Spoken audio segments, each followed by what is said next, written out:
Hello friends, তোমরা সবাই কেমন আছো? আশা করি সবাই ভালো আছো। আজকে তোমাদের সামনে একটা নতুন রেসিপি নিয়ে চলে এলাম। আজকে বাড়িতে একটু ডিম বিরিয়ানি বানিয়েছিলাম। ডিম বিরিয়ানি আমি এর আগেও অনেকবার বানিয়েছি, কিন্তু আজকে একটু অন্যরকম বানালাম। ফেসবুকে এক দিদি ভাইয়ের দেখেছিলাম ডিমের সাথে আলু সয়াবিন মিশিয়ে বিরিয়ানি তৈরি করেছিল। তা আজকে সেই দিদি ভাইয়ের বিরিয়ানিটা আমি ট্রাই করলাম। দিদি ভাইটার নাম আমার মনে নেই, কিন্তু বিরিয়ানিটা দেখতে খুব ভালো লেগেছিল বলে আমি নিজে ট্রাই করলাম বাড়িতে। বিরিয়ানি সম্বন্ধে কিছু বলার দরকার নেই, আজকাল সবাই বিরিয়ানি বাড়িতে বানাতে পারে। আমিও আমার নিজের মতো করে একটু চেষ্টা করেছি। ডিমটাকে আলু আর সয়াবিন আর ডিম একসাথে মশলা দিয়ে কষিয়ে নিয়ে তারপরে যেমনভাবে বিরিয়ানি লেয়ারে লেয়ারে সাজাই, আমিও ওইভাবেই একটু ঘি দিয়ে সাজিয়ে নিয়েছিলাম।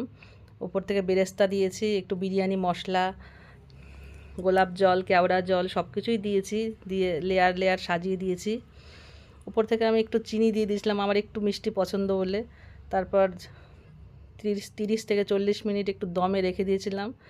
দেখো ফ্রেন্ডস, কি সুন্দর বিরিয়ানি রেডি হয়ে গেছে, একদম দোকানের থেকে কোনো অংশে কম নাই। দেখতে যতটা না ভালো হয়েছিল, খেতে তার থেকেও আরও বেশি খেতে ভালো হয়েছিল। তোমরা সবাই বাড়িতে বানিয়ে দেখবে, কেমন হয়েছে জানাবে। Tata friends.